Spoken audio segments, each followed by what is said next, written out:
la actividad académica de hoy, que está a cargo de la doctora Tatiana Castaño, es residente de tercer año del programa de toxicología clínica, de toxicología clínica de la Universidad de Antioquia, actualmente cursando su rotación en la unidad de cuidados intensivos del Hospital Alma Mater.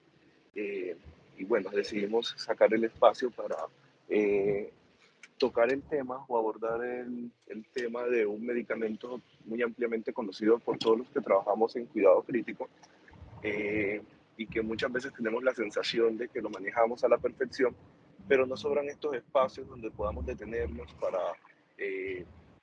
recordar muchos aspectos de su farmacología y de su perfil de seguridad, que nos permita pues optimizar el manejo que ya venimos haciendo de este medicamento.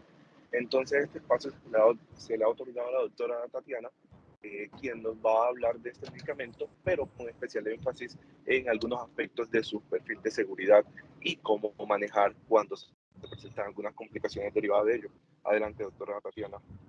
Muchas gracias, doctor. Doctor Javier, ¿me pudiera cambiar el rol porque ya no me deja compartir pantalla o quien eh, pudiera hacerlo porque no me deja compartir pantalla porque estoy como asistente en este momento?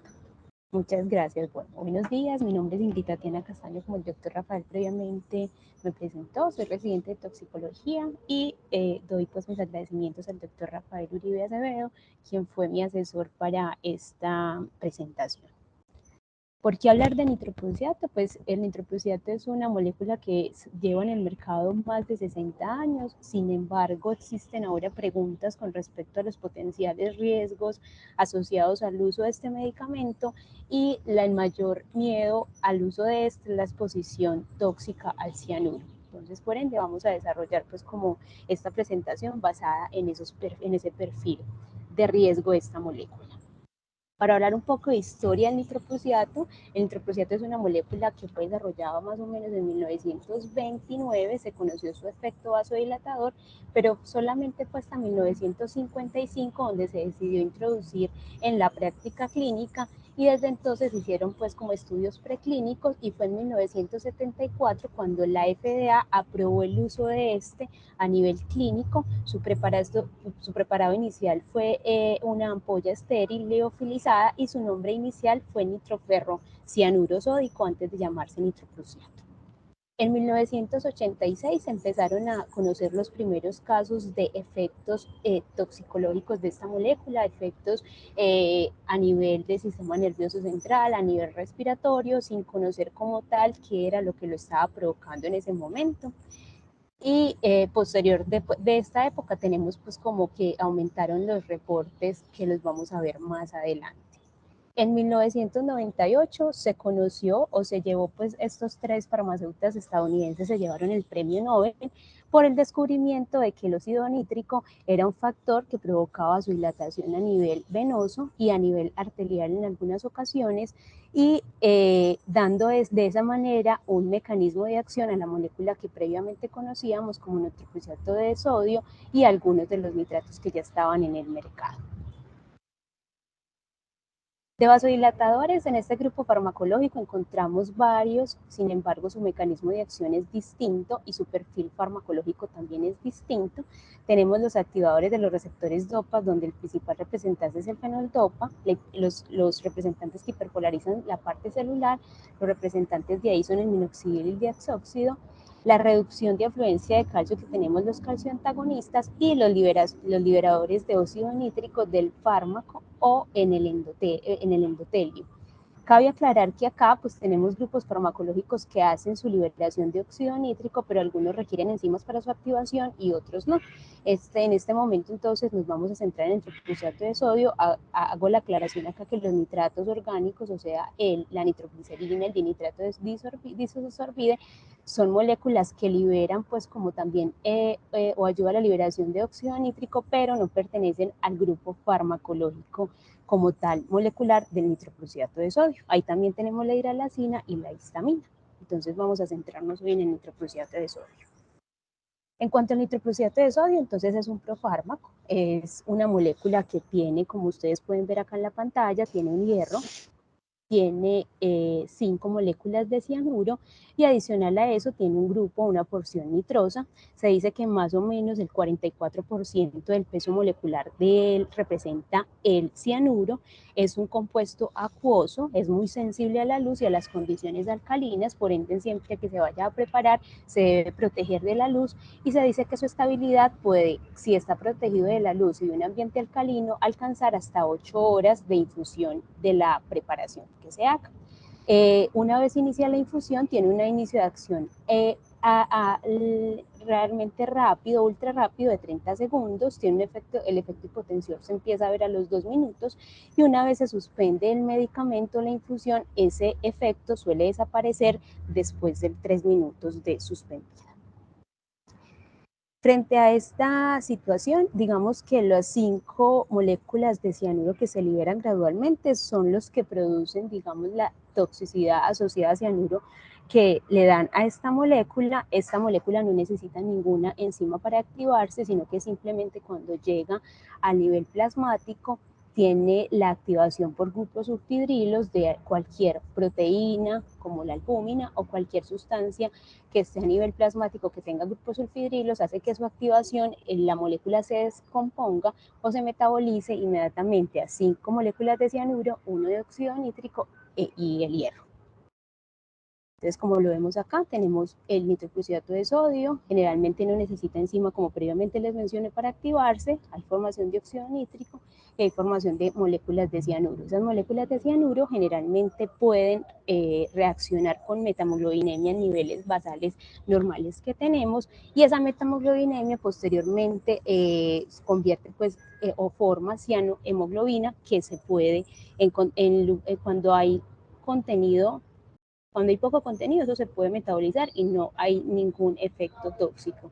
Sin embargo, el cianuro también puede tomar otra vía metabólica, que es por la ROANasa. La ROANasa es una enzima que se encuentra principalmente a nivel hepático, pero también está en otros tejidos como a nivel cerebral y a nivel renal.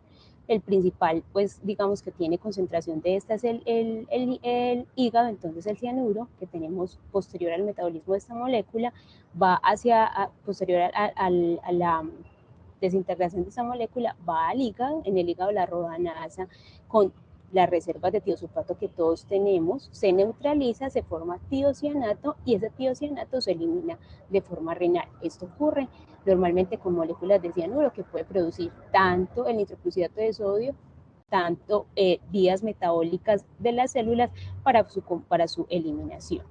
Hay otras enzimas aparte de la ROANasa que pueden o están implicadas en el metabolismo del cianuro.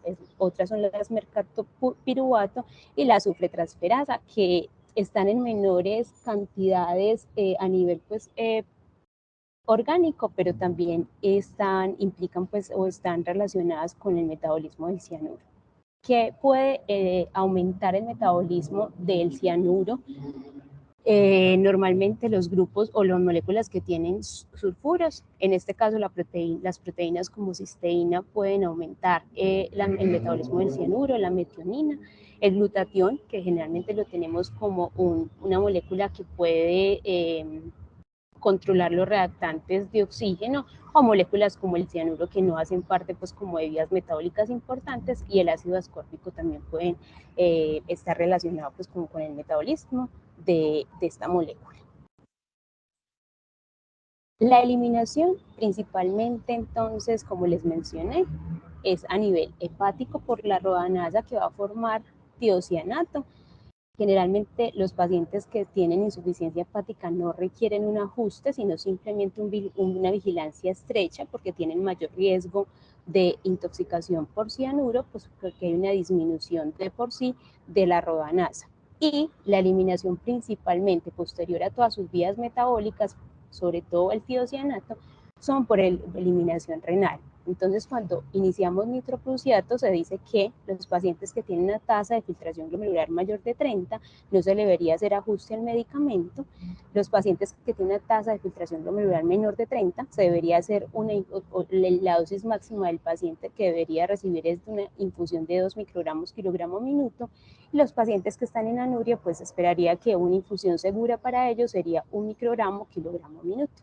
Ahorita vamos a ver cómo se llegaron a estas dosis de seguridad del medicamento. En la actualidad, entonces, tenemos recomendaciones farmacológicas para su uso. Se dice tanto la FDA como la EMA, que es la Agencia Reguladora de Fármacos Europeos, dicen que la tasa de infusión segura para utilizar el nitrocruciato de sodio hasta ahora aprobada es de 2 microgramos kilogramos minutos. ¿Para qué causas o para qué etiologías se usa? Entonces, las aprobadas por la FDA son las crisis hipertensivas agudas, la insuficiencia cardíaca aguda descompensada y la inducción de hipotensión perioperatoria para reducir la pérdida de sangre, sobre todo en las cirugías coronarias o cardíacas. El resto de usos están fuera de etiqueta. Normalmente, entonces, en la actualidad se utiliza también para hipertensión en el contexto de ACV, isquémico, para la reducción de poscarga en la insuficiencia mitral aguda, para el aumento del gasto cardíaco en el shock cardiogénico y resistencias vasculares periféricas altas, y la reducción de la precarga aguda en pacientes seleccionados con estenosis aórtica valvular. Todas esas indicaciones fuera de etiqueta, porque hasta ahora la FDA solo la prueba para las 3 que están en la parte superior.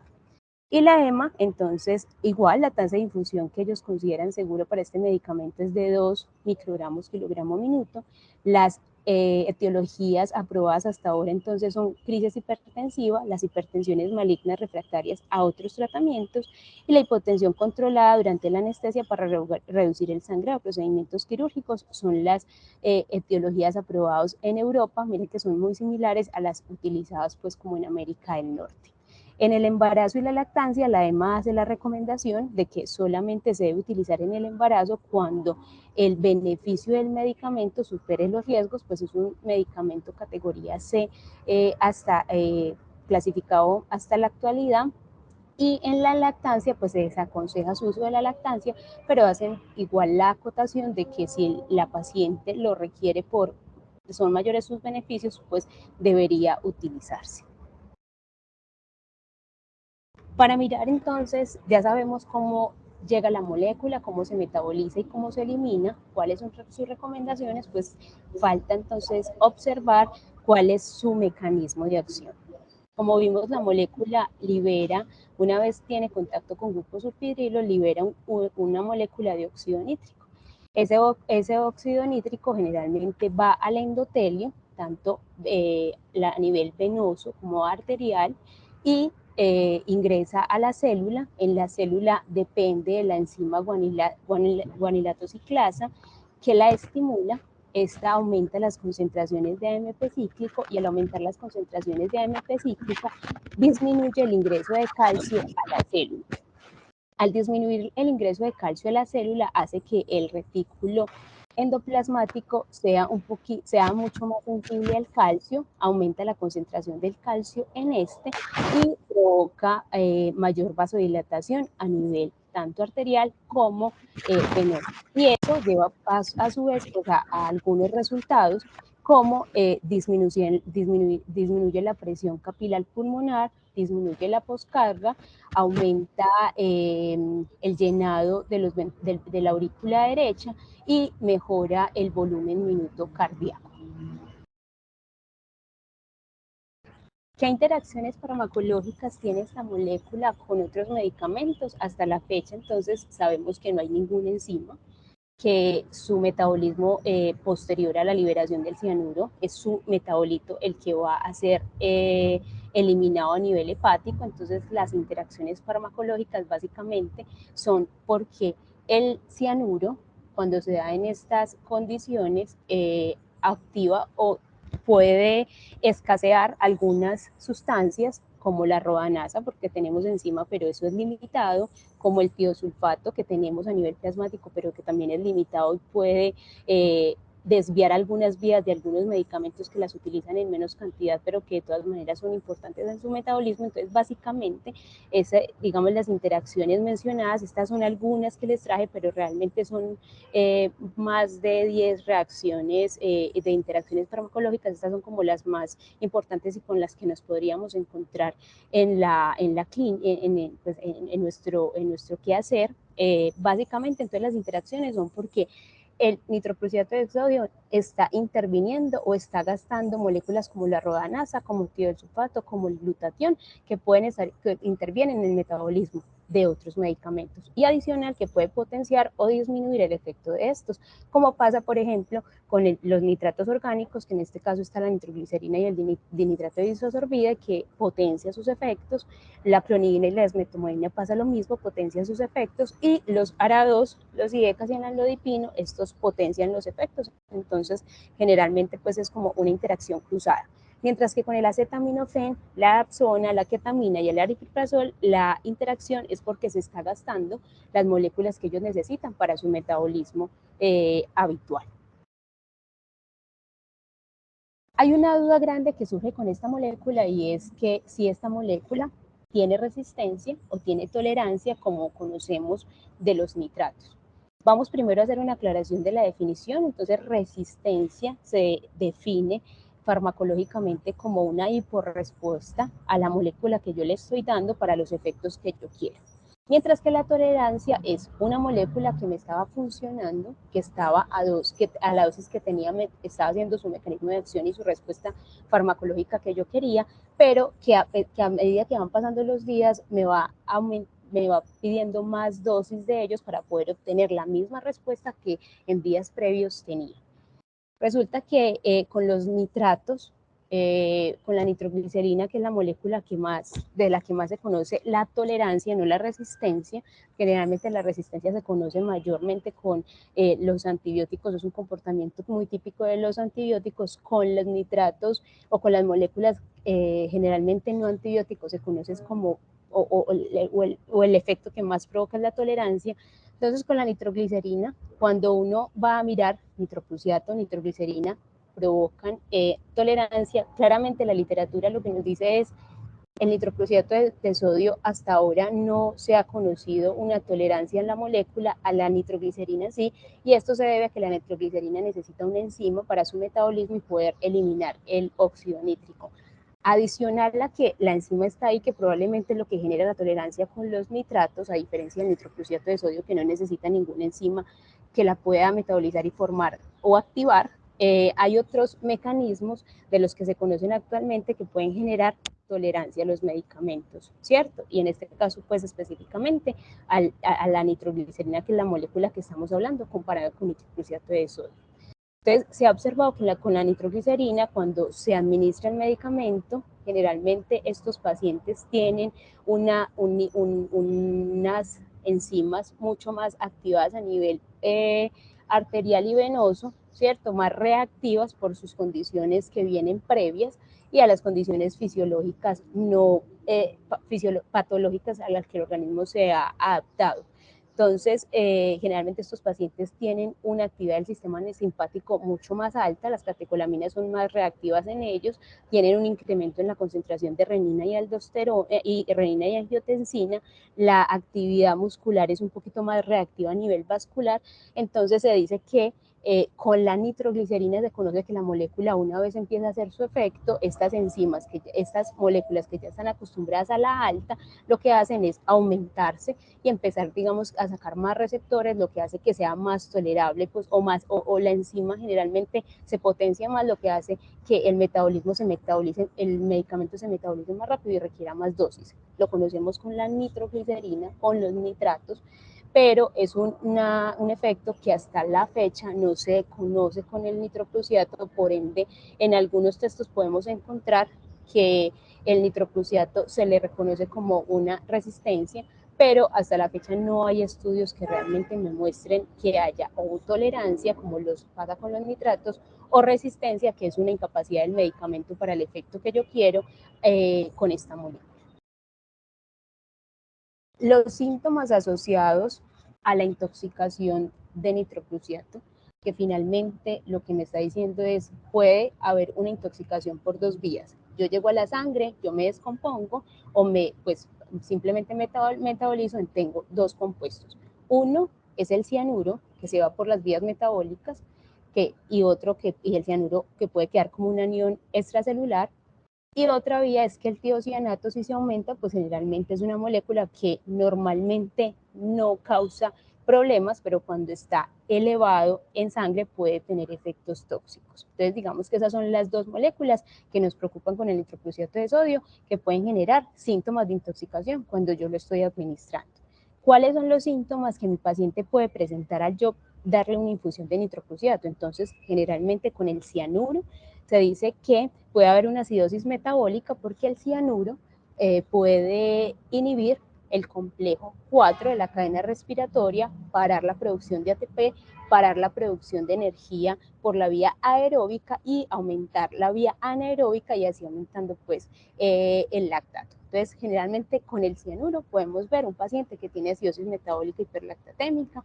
Los síntomas realmente son muy difusos, pues puede presentar taquicardia, puede presentar vómito, alteraciones de la conciencia, pero no hay un síntoma particular que usted diga de estoy dando el nitroprusiato, el paciente creo que tiene intoxicación por cianuro y este es el síntoma típico patognomónico de la intoxicación. Realmente los síntomas tanto del tiocianato como del cianuro son muy parecidas. La única diferencia entre ellas es que el tiocianato tiene más síntomas a nivel del sistema nervioso central, la miosis, el tinnitus es asociado más a tiocianato y el cianuro pues puede presentar una acidosis metabólica hiperlactatémica diferente al tiocianato, porque el tiocianato no afecta la cadena respiratoria, mientras que el cianuro me está afectando la cadena respiratoria. Entonces acá para explicar con imágenes lo que acabé de decir, ¿cierto? Entonces tenemos el cianuro, ¿cierto? Se metaboliza a nivel hepático principalmente por la rodanasa, pero a nivel cerebral también hay. Se dice que más o menos tenemos una concentración de rodanasa de 1.13 miligramos por decilitro, más o menos 0.11.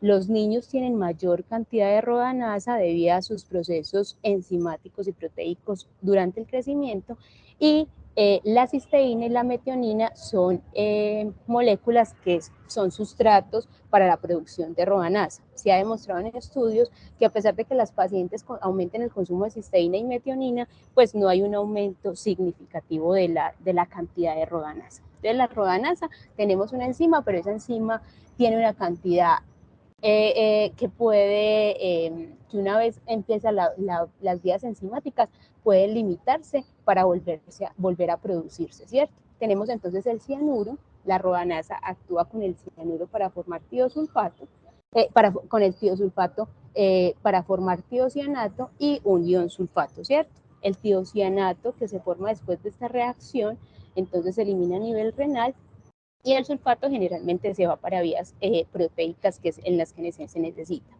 Si el cianuro que no se metaboliza por la rodanasa, entonces generalmente tiene una distribución tricopartimental. En glóbulos rojos vamos a encontrar una gran cantidad de cianuro en plasma y en tejido. Además, se dice que específicamente el nitroprusiato, cuando se da en infusión, se ha demostrado que la mayor cantidad de cianuro eliminado por esta molécula está en glóbulos rojos y su metabolismo es extracelular, pero su depósito generalmente es en el eritrocito en los pacientes que reciben nitroprusiato.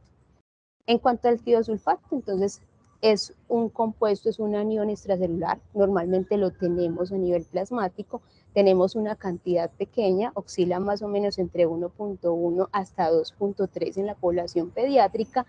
Generalmente su eliminación es renal, pero lo mismo que pasa con la rodanasa y con las enzimas que conocemos que pueden controlar el glutatión, todas estas enzimas pues tienen una cantidad limitada y cuando hay una cantidad excesiva de su sustrato pues pueden verse saturadas. Entonces, en personas sanas se dice que más o menos del tiosulfato podemos encontrar hasta 3 miligramos al día, pero pues normalmente los niños son los que pueden tener esa producción tan alta de tiosulfato. Los adultos hablamos más o menos de 1.1 a 2. Se dice que el tiosulfato en esta cantidad, en la cantidad fisiológica que tenemos, podría neutralizar 66 miligramos de nitroprusiato. Esos 66 miligramos de nitroprusiato lo mencionan tanto en infusión como en la administración en bolo. Para que el tiosulfato sea, digamos, como un sustrato de la rodanasa, se dice que la rodanasa lo empieza a ver como sustrato para hacer su reacción con el cianuro si el tiosulfato está 3 veces por encima del valor o sea, normalmente tenemos 2 miligramos. Si tenemos 2 miligramos y aumenta hasta 3, generalmente la rodanasa prima al tiosulfato como sustrato para hacer el metabolismo del cianuro. Si el tiosulfato se gastó, si el tiosulfato por alguna razón nutricional está disminuido, entonces la rodanasa no utiliza, o el cianuro no utiliza esa vía, porque la rodanasa no tiene o no actúa con el tiosulfato para la formación de tiocianato. El tiocianato exógeno se dice que cuando nosotros vamos a administrar tiocianato para hacer una neutralización de cianuro, realmente para que haya una neutralización, el tiocianato debe estar 10 veces por encima del valor del nitrocruciato. De lo contrario, la rodanasa saturada no va a tener o no va a activar la vía del metabolismo del cianuro. Entonces, generalmente la proporción, en caso de que fuésemos a dar tiocianato, tiosulfato para el metabolismo del cianuro debe ser 10 veces la concentración que yo tengo plasmática para que la rodanasa me diga, listo, esa vía es la que yo voy a escoger para metabolizar el cianuro que tienes adicional. Tiocianato, entonces el tiosulfato, como les dije, normalmente lo tenemos como anión extracelular en poca cantidad, pero una vez el cianuro empieza a aumentarse con las concentraciones, en este caso en particular con la administración de nitrocruciato de sodio, normalmente las concentraciones de cianuro empiezan a aumentar, el tiocianato empieza a hacer la reacción hasta que llega un momento que se depleta y hay que volverlo a producir, y normalmente en ese nivel los niveles de cianuro pueden aumentar. En esta gráfica en especial, lo que tenemos es la concentración de anión cianuro, la administración de nitrocruciato de sodio en horas. Entonces acá tenemos 2 horas, en 2 horas aumentan los valores de cianuro, el tiosulfato está neutralizando esos aniones de cianuro, metabolizándolos. Generalmente acá el tiosulfato disminuye, los niveles de cianuro aumentan porque el tiosulfato ha disminuido, entonces no es la vía que escoge para su metabolismo, y una vez se suspende el nitrocruciato de sodio, los niveles de cianuro disminuyen y el tiosulfato nuevamente se vuelve a producir para compensar, pues como nuevamente o iniciar sus depósitos y tenerlos ahí para otras vías. En esta imagen, entonces tenemos, esta imagen en específico se hizo en 26 pacientes que tenían infusión de nitrocruciato de sodio. Lo que queríamos ver o lo que se quería ver en el estudio era esos pacientes a los que yo les doy el nitrocruciato de sodio. Ya sabíamos que hasta este momento no se sabía cuál era la dosis segura para el nitrocruciato de sodio. Entonces lo que se hizo fue administrar en 26 pacientes diferentes infusiones y mirar los niveles de cianuro que había en eritrocitario. Recuerden que ahorita les dije que con el nitrocruciato cuando hay infusión se ha demostrado que el mayor depósito lo tienen los eritrocitos. Entonces lo que querían ver acá es a cuánta infusión es seguro o es menos o hay menos producción de aniones cianuro. Entonces a mayor infusión, mayor cantidad de cianuro en los eritrocitos en menos tiempo de infusión, mientras que infusiones de 2.5 microgramos kilóminutos también me producía cianuro, pero las concentraciones de cianuro a nivel eritrocitario eran menor que a dosis más altas. Fue de este estudio que hace algunos años, más o menos, ahorita los mostramos más o menos como 1982, que farmacocinéticamente se demostró que las dosis seguras para utilizar nitrocruciato y disminuir la producción de cianuro es de 2.5, que de 2.5 hasta 5, generalmente la producción de cianuro se demora algunas horas, pero va a haber una gran producción de cianuro a nivel eritrocitario o un gran depósito a nivel eritrocitario. Entonces fue de este estudio farmacocinético donde se determinó que las dosis seguras para usar nitrocruciato de sodio en infusiones prolongadas es de 2 microgramos kilogramo minuto y que pudiese llegar hasta 4 microgramos kilogramo minuto con un seguimiento más estrecho.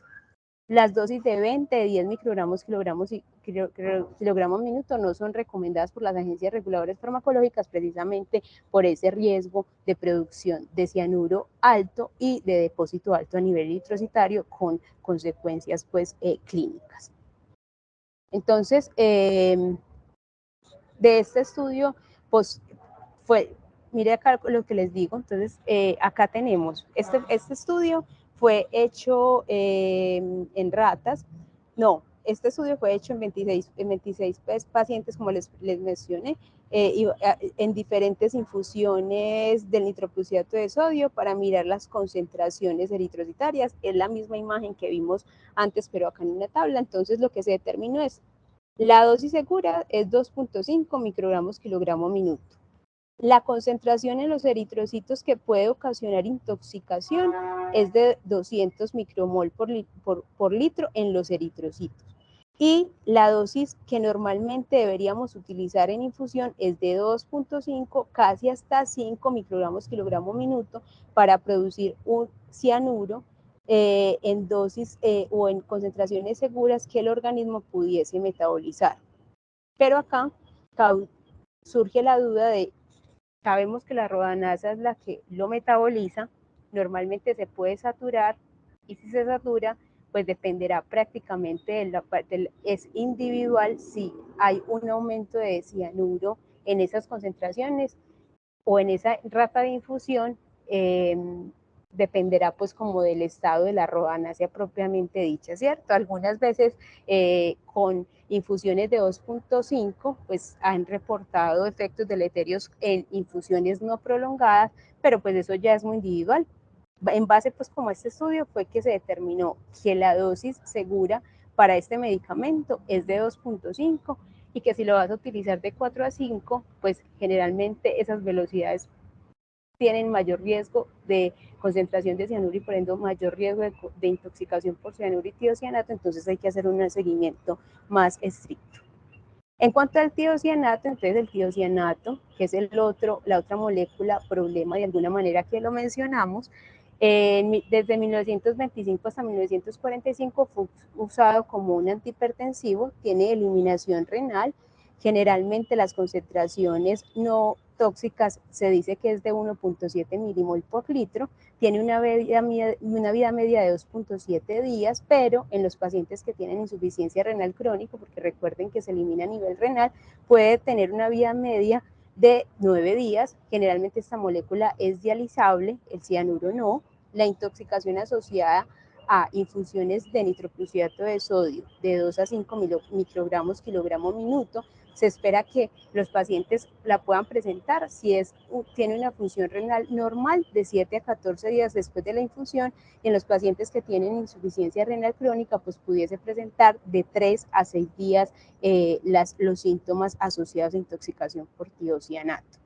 En este estudio, entonces, fue el que les mencioné ahorita, es de 1984, es un modelo pues farmacocinético que se hizo a diferentes concentraciones la infusión de nitroprusiato, y en este, pues entonces estaban viendo cuál es la concentración de cianuro a nivel eritrocitario y adicional a eso, cuál es la concentración de tiocianato a diferentes ratas de infusión. Entonces, sin falla renal, generalmente las concentraciones de tiocianato son elevadas, pero se eliminan, y en los pacientes que tienen falla renal, generalmente los niveles de tiocianato son mucho más altos comparados con los que tienen una función renal normal. De ahí entonces que se mencione que los pacientes con insuficiencia renal crónica pudiesen tener más riesgo de intoxicación por tiocianato asociado a las infusiones de nitroprusiato de sodio. Es dializable. Este es un reporte de casos de una paciente con insuficiencia cardíaca a la cual se le dio nitroprusiato de sodio. Inició al ingreso con una creatinina de 1.6, durante la hospitalización empeoró la función renal, llegando hasta una creatinina de 2.6. A los pacientes se le dio tiosulfato de sodio porque estaba presentando alteración de su función renal con alto riesgo de intoxicación por cianuro, se le dio tiosulfato de sodio y se inició diálisis a los 11 días posterior a la alteración de la creatinina, y al paciente no se le podía parar el nitroprusiato de sodio por su patología de base. Entonces se le dio tiosulfato de sodio, posterior a eso se dializó, se continuó la infusión de nitroprusiato de sodio y hubo pues como mejoría de la función hepática posterior a la diálisis. Factores de riesgos asociados a la intoxicación por tiocianato y por cianuro. Entonces, generalmente, hasta la fecha, los factores de riesgo que más se han asociado con riesgo de intoxicación de nitroprusiato de sodio en pacientes es, uno, la malnutrición, las enfermedades críticas que alteren la función renal, y la cirugía cardíaca. Se ha demostrado que cuando el paciente se lleva a una cirugía a nivel cardíaco que está o que se expone a circulación extracorpórea, generalmente sufren más hemólisis, y como los eritrocitos son los que reservorios para el cianuro, hay una liberación de este cianuro y tienen mayor riesgo de presentar intoxicación por cianuro posterior a la cirugía. Entonces acá lo que nos muestra es precisamente eso, un paciente que fue llevado, pacientes que fueron llevados a cirugía, a bypass cardíaco. Los pacientes en las primeras pues tienen mayor cantidad de hemólisis o hemoglobina libre, y esta hemólisis posterior, antes de la cirugía se les dio nitroprusiato de sodio, el paciente se llevó a cirugía, hizo hemólisis y hay mayor liberación de aniones cianuro. Principalmente lo que dicen es que a mayor concentraciones del nitroprusiato, la infusión fue mayor, pues las concentraciones de cianuro posterior a la cirugía son mayores y tienen pues mayor riesgo de presentar intoxicación asociada a cianuro. El diagnóstico de la intoxicación por cianuro, entonces en un paciente que estuvo expuesto a nitroprusiato de sodio, el principal es el paciente estuvo expuesto, tiene síntomas o no. Como ya vimos, los síntomas son un poquito difusos, ambiguos, entonces se pueden presentar en un paciente que está expuesto a nitroprusiato de sodio, está en una unidad de cuidados intensivos. Entonces, primero el paciente está expuesto, tiene síntomas que me hacen sospechar. Si tiene síntomas, entonces envío laboratorio. Si no tiene síntomas o yo no sé si realmente el paciente tiene eso o no, lo ideal entonces es hacer gases arteriales. En los gases arteriales entonces vamos a ver una acidosis metabólica hiperlactatémica, que no hay algo que me lo explique, que probablemente sea la infusión de nitroprusiato de sodio. Generalmente entonces se pueden hacer niveles de cianuro, niveles de tiocianato, que en el medio no están disponibles y que son un poco difíciles, sobre todo los de cianuro por el transporte y por la muestra como tal. Si los niveles de cianuro y de tiocianato pues salen elevados, el paciente efectivamente probablemente tenga una intoxicación asociada al nitroprusiato, pero en nuestro medio sí existe una prueba rápida de cianuro que es cualitativa, generalmente colorimétrica, y se puede tener como opción en esos pacientes que tengo la duda de si están presentando o no la intoxicación asociada a cianuro con la exposición al nitroprusiato. Frente a toda esa situación, entonces nos hicimos una pregunta de el paciente que está en estado crítico y que tiene la exposición por una crisis hipertensiva, por una falla cardíaca, los que tienen infusiones menores de 2 microgramos o comparados con los que tienen infusiones mayor de 2 microgramos, realmente tienen manifestaciones, o yo puedo documentar una intoxicación por cianuro y o tiocianatos. Entonces, posterior entonces a plantearnos esta pregunta, hicimos la búsqueda, utilizamos PubMed y utilizamos Embase, encontramos en Embase 32 resultados, en PubMed 55 resultados, utilizando pues como términos el cianuro, la producción de cianuro, nitroprusiato de sodio y la intoxicación asociada a cianuro. Como filtros utilizamos el lenguaje, que todos los artículos fueran en inglés y que los estudios fueran en humanos, y se filtraron por título de Astra, quedaron 4 artículos, y esos 4 artículos son los que vamos entonces a conversar.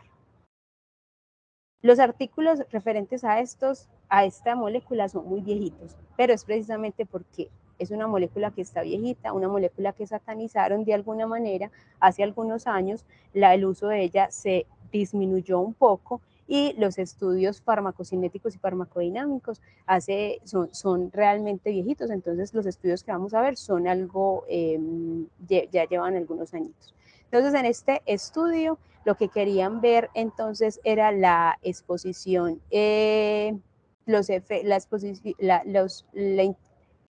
la intoxicación por cianuro asociado a la infusión de nitroprusiato de sodio en UCI o en hospitalización. Esa publicación entonces de 1992 en CHEST fue la publicación.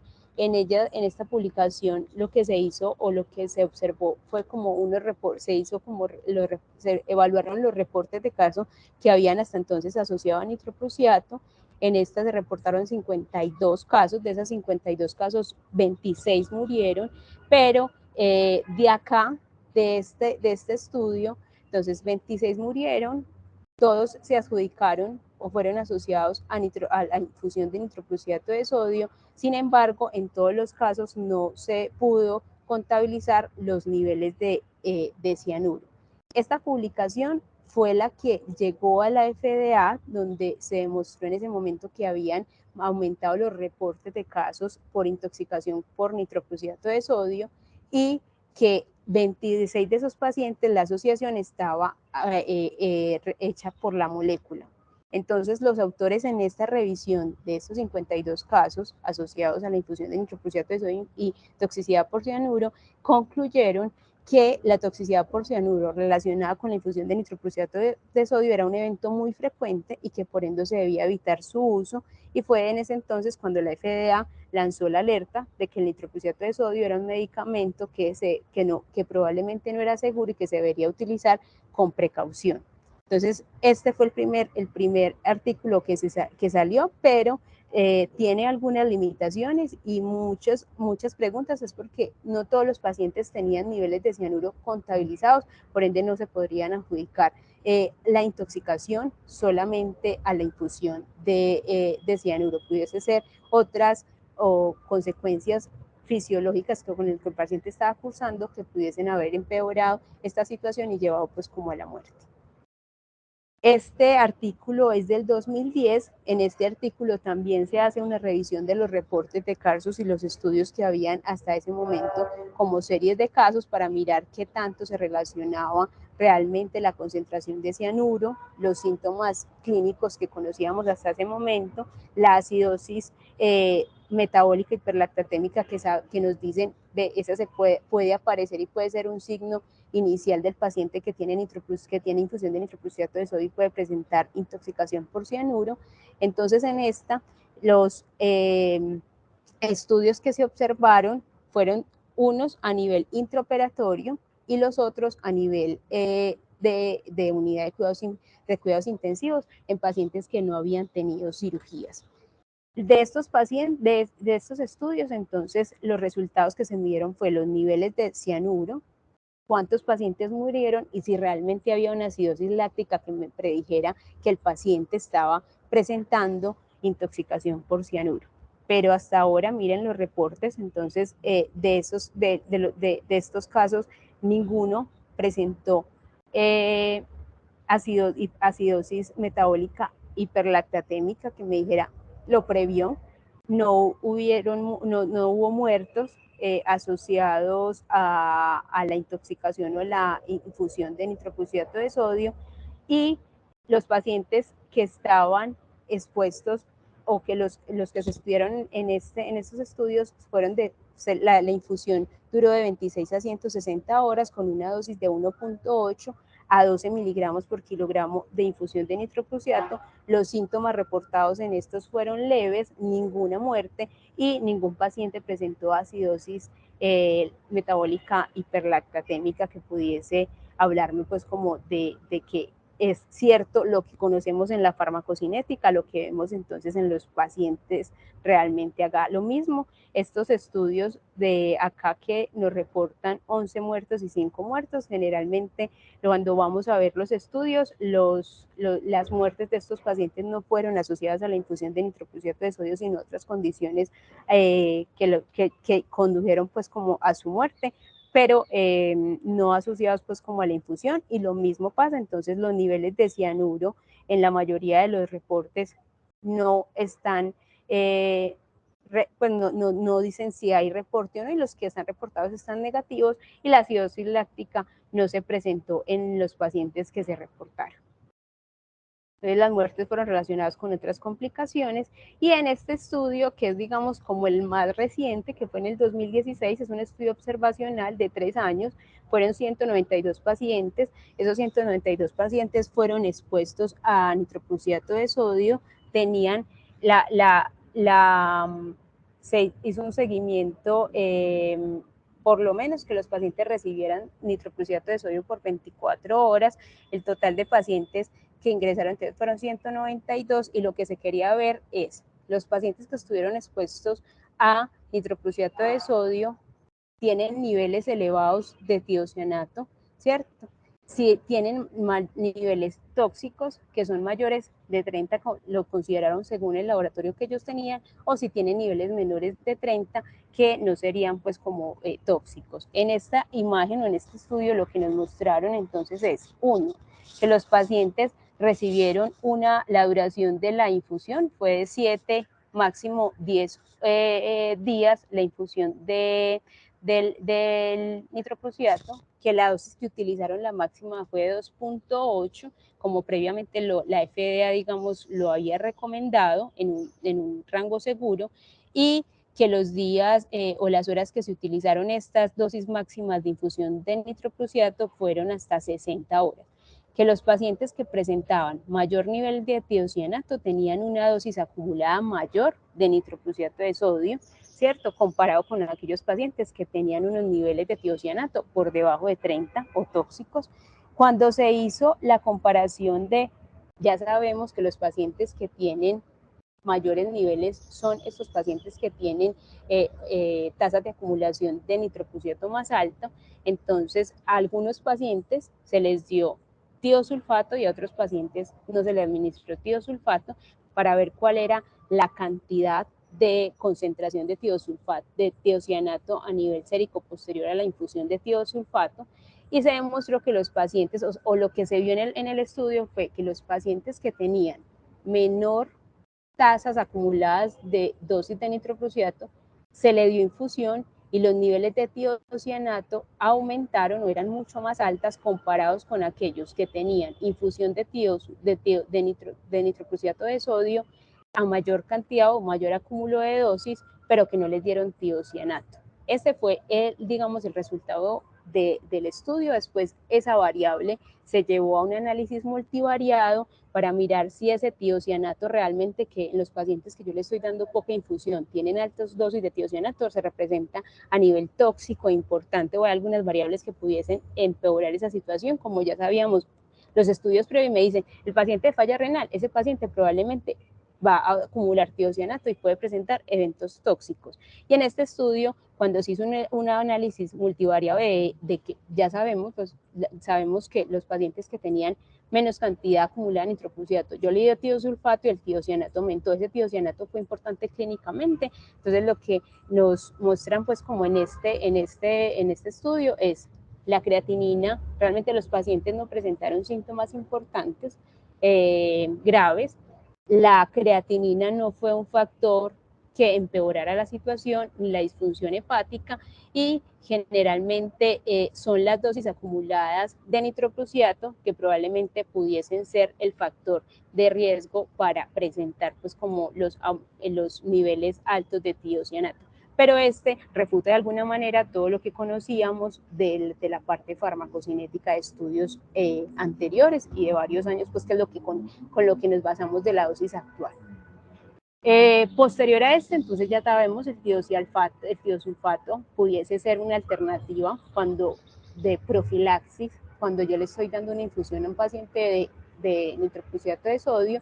Entonces nos planteamos una segunda pregunta, que ya vamos a finalizar, es si el paciente que tiene infusión de tiosulfato, comparado con el que yo no le doy, realmente tiene una disminución de la toxicidad asociada a esta molécula. Los estudios en este contexto asociados al tiosulfato son mucho más viejitos que los que se han realizado, pues, y esos basados en esta parte farmacocinética que les digo.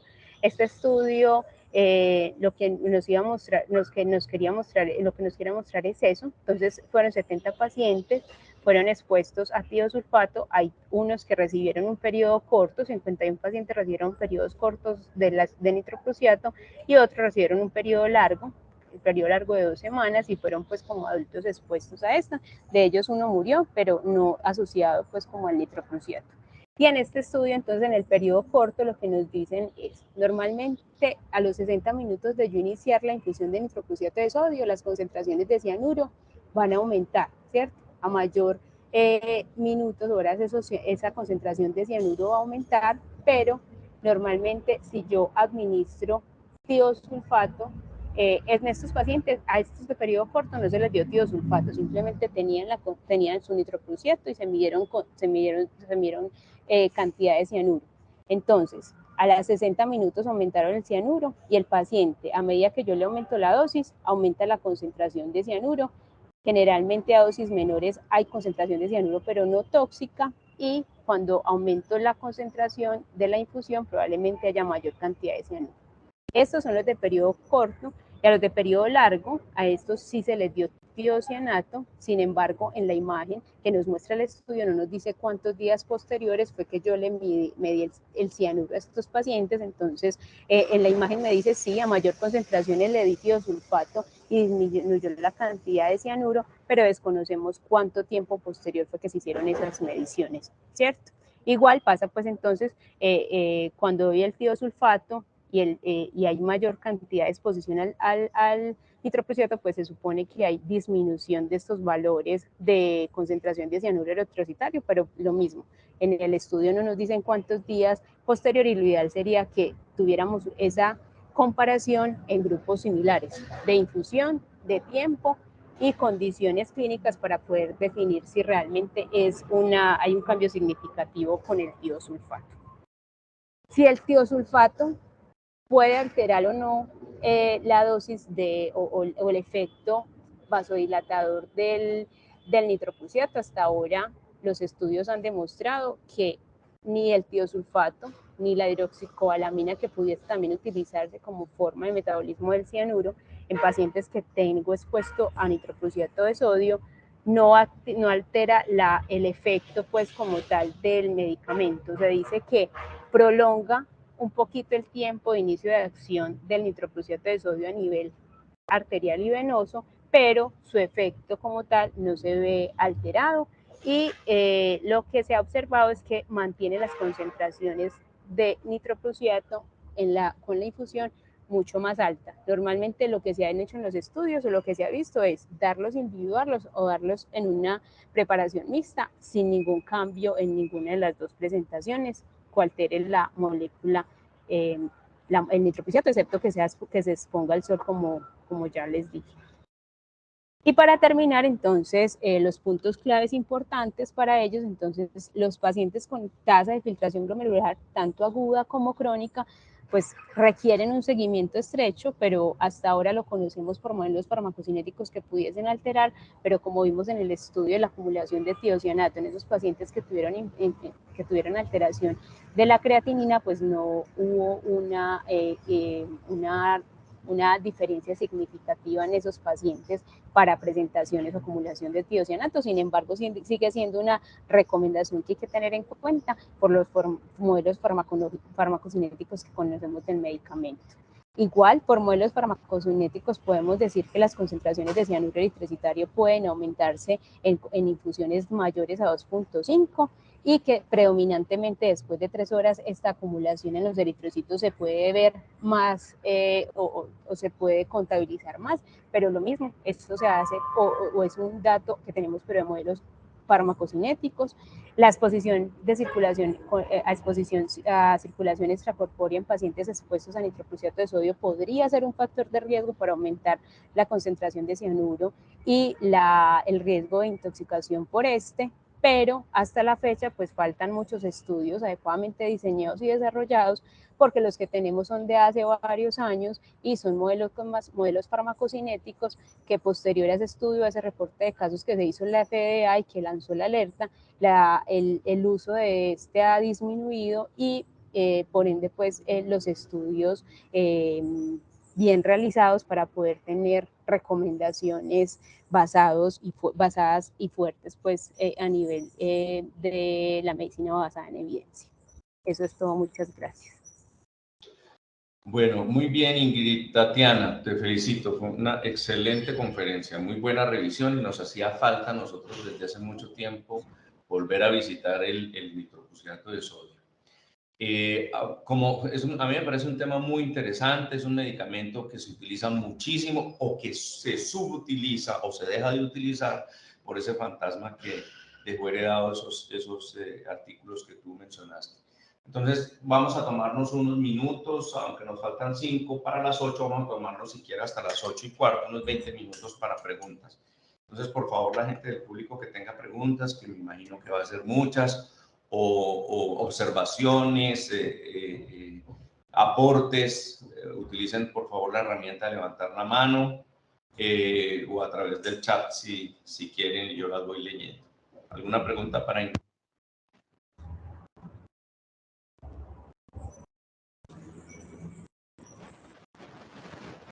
Y de tu presentación.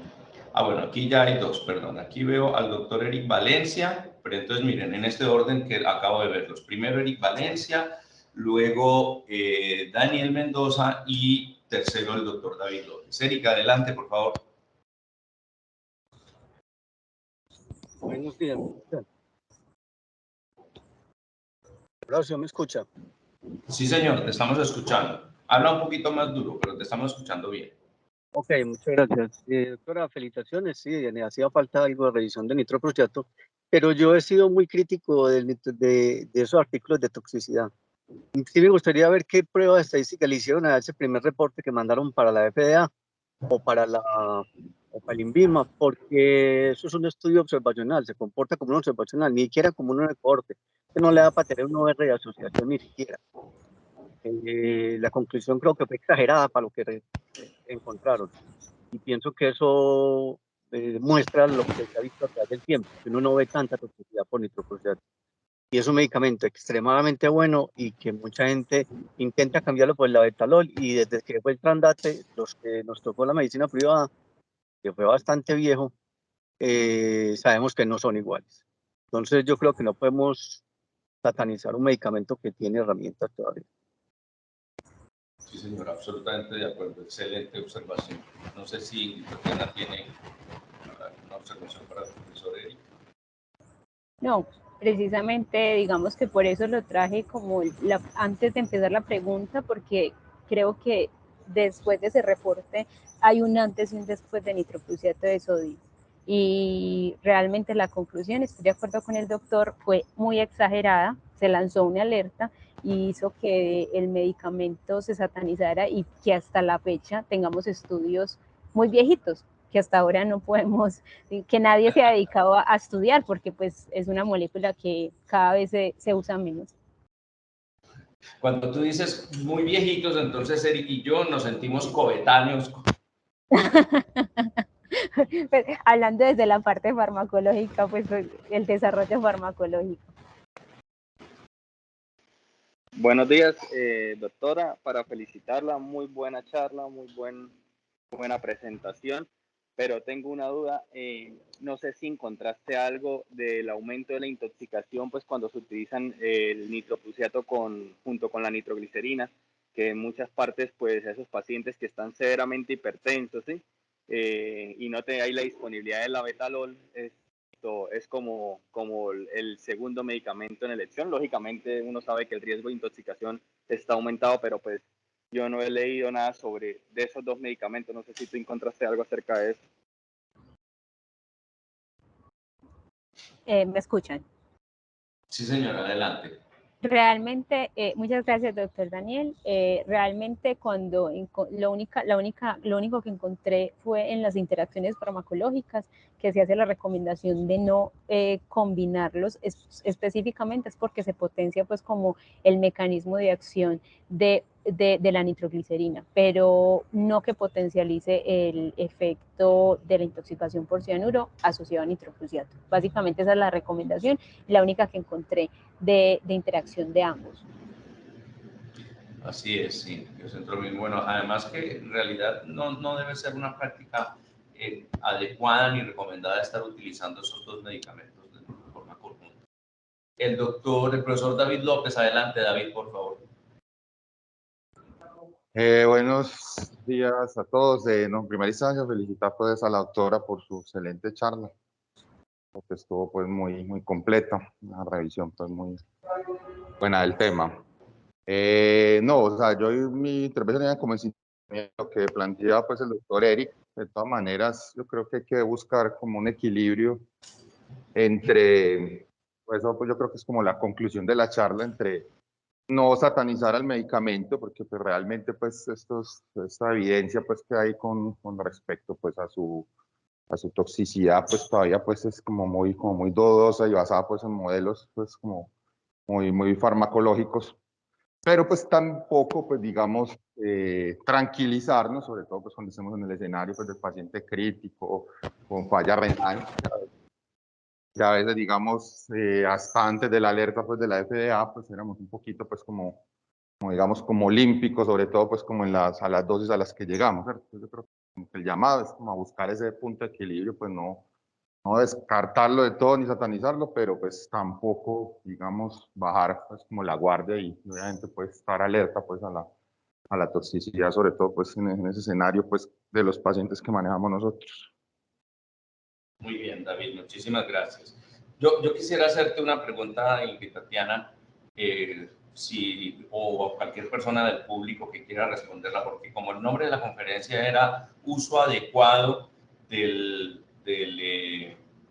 nitrocruciato, especialmente en el escenario de la unidad de cuidado intensivo, ¿qué recomendaciones o qué aspectos hay sobre la recomendación específicamente del nitrocruciato y la nitroglicerina en enfermedades cardiovasculares en urgencias o en la UCI? Independiente, o sea, más allá, trascendiendo las indicaciones de la FDA y la EMA, pero desde el punto de vista de indicaciones clínicas, de recomendaciones de las guías y consensos internacionales, ¿cuál sería tu recomendación? Y te lo pregunto porque yo observo en nuestras UCIs, por ejemplo, y en los servicios de urgencias y en varias UCIs, que hay mucha tendencia a la utilización de la nitroglicerina como un tratamiento antihipertensivo para los pacientes que tienen hipertensión severa. Y al nitrocruciato se le tiene un tremendo miedo en pacientes que tienen hipertensión asociada a enfermedades cardiovasculares. ¿Cuál sería tu recomendación o qué recomendaciones hay, más allá, te repito, de los entes regulatorios sobre los aspectos de recomendación de las sociedades científicas? Profe, pues realmente cuando uno hace la búsqueda del nitrocruciato en unidad de cuidados intensivos, casi que todo lo que hay en la literatura se enfoca en paciente que está expuesto y que hace la intoxicación, pero frente al uso adecuado, cuando uno hace, o al menos cuando dice la revisión, queda claro que es un muy buen, como usted lo mencionó, un muy buen antihipertensivo, tanto veno como arteriodilatador. Entonces, yo creería que el uso adecuado de este medicamento es básicamente un paciente, los pacientes que están críticos, lo que tenemos en la unidad, pues generalmente son pacientes que pueden tener alteración de la función renal súbitamente, ¿cierto? Que es lo que, digamos, con este compuesto nos asustaría, nos alarmaría, pero el paciente que tiene una hipertensión, como en la EMA se menciona, una hipertensión que yo ya le di tratamiento y es refractario, sería como el escenario indicado para usarlo con un seguimiento estrecho. Pues, pero realmente no hay pues como una recomendación propiamente de consensos pues que haya encontrado, pero pues es lo que me queda como posterior a la revisión. No sé si el doctor Rafael quiera o alguien del público quisiera decirme o contarme. Creo que Rafa tiene ahí tiene la mano levantada. Adelante, Rafa, por favor, danos tu opinión. Buenos días, bueno, Tatiana, felicitaciones por la presentación, muy profunda, muy completa. Y bueno, ahora con respecto a la pregunta del doctor Horacio, este es un medicamento que de alguna forma está pasando la prueba del tiempo, por lo cual la invitación es, como bien mencionaban, la idea es no satanizarlo, ¿cierto? Pero el hecho de no satanizarlo, aquí en la medicina las pasiones son algo que en lo cual no deberíamos incurrir. Hay algo claro, y es que es una molécula que tiene es una molécula con 5 moléculas de cianuro, y que tiene un metabolismo a tiocianato. Eso es innegable. Es innegable que el paciente en la unidad de cuidados intensivos es un paciente especialmente vulnerable a sufrir acumulaciones por fallas o por disminución en la función de los mecanismos excretores y metabolizadores de esta molécula. Entonces, tampoco podemos caer en la pasión de que es imposible que suceda alguna alteración o falla o evento adverso, por llamarlo de alguna forma, ¿cierto? Entonces, nada, la recomendación es tratar de usar las dosis recomendadas, tratar de no exceder los 2.5 microgramos kilo minuto.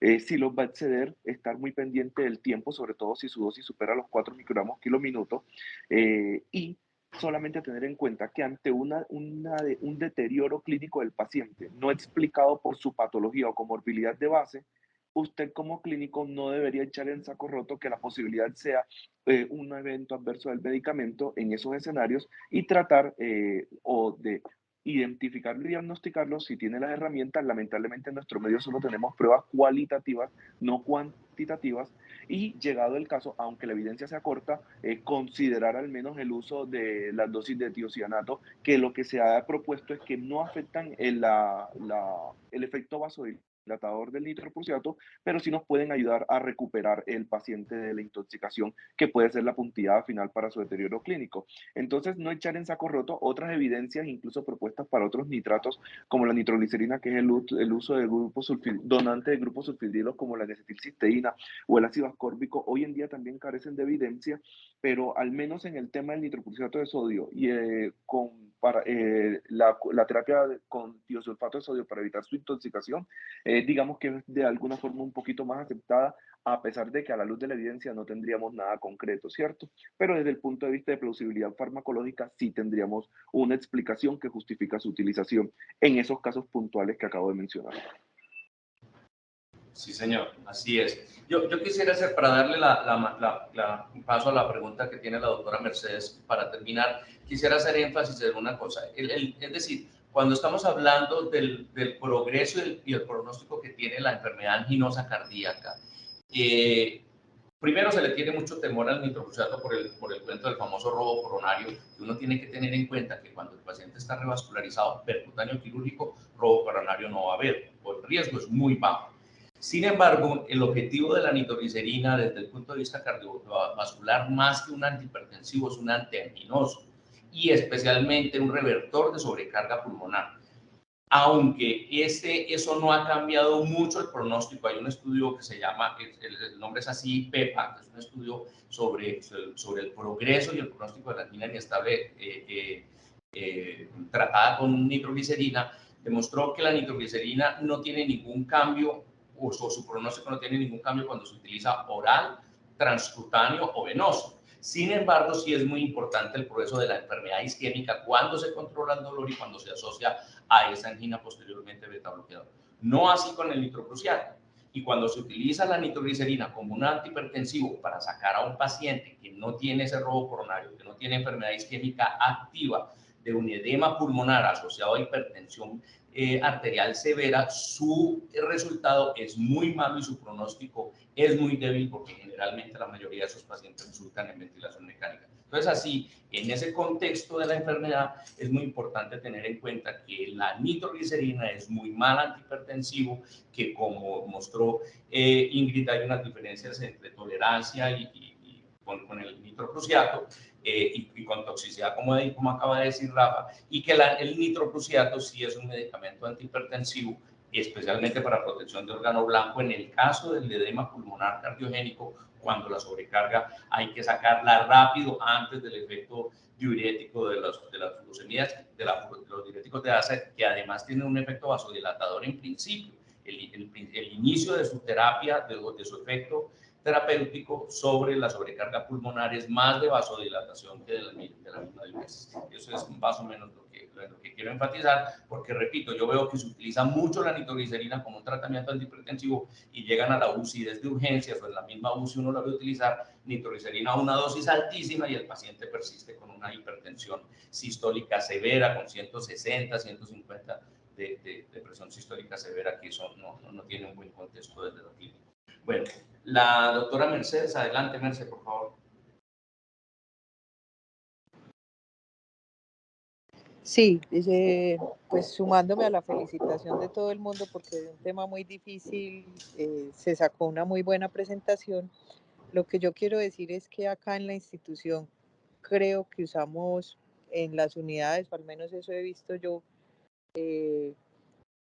nitroprusiato de forma generosa e incluso por muchísimos, y por lo tanto, aprovechando que se está haciendo la base de datos de los pacientes cardiovasculares, tendríamos un muy buen nicho, al menos para tratar de saber si estos pacientes posoperatorios de cardio, con problemas hepáticos y renales, y los desnutridos y los ancianos que tienen nitroprusiato por tiempo prolongado, mínimamente si hacen acidemia por lactato que no es explicable por otra causa razonable. Me parece una muy buena pregunta clínica y me parece fácil de responder porque acá sí se utiliza, a mi manera de ver, mucho nitroprusiato y por tiempo prolongado.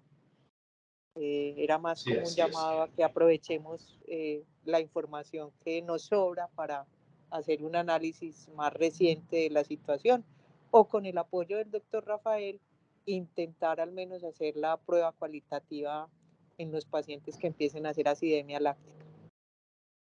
Sí, me parece una muy buena idea. Incluso yo he visto, por ejemplo, que le suspenden nitroglicerina por el efecto bradicardizante, por ejemplo, que tienen en algunas ocasiones.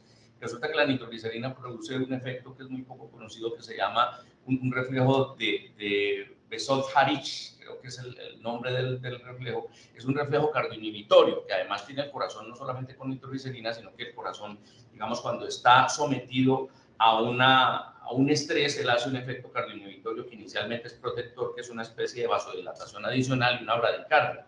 Y uno observa que, por ejemplo, inmediatamente le quitan la nitroglicerina al paciente cuando tiene eso, mientras que en realidad uno debería titularlo, creo yo, y no suspenderla por el efecto benéfico que tiene sobre la angina, como les estaba diciendo. Bueno, la última pregunta de Cristian y cerramos nuestra presentación de hoy. Adelante, Cristian.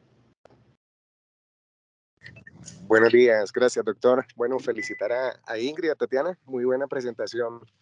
Con relación a las dosis que ella muy bien describió que se asociaban a intoxicación, nosotros cuando revisamos cualquier guía de crisis hipertensiva, fíjense que en las tablas de dosis máximas ponen hasta 10 microgramos kilominuto.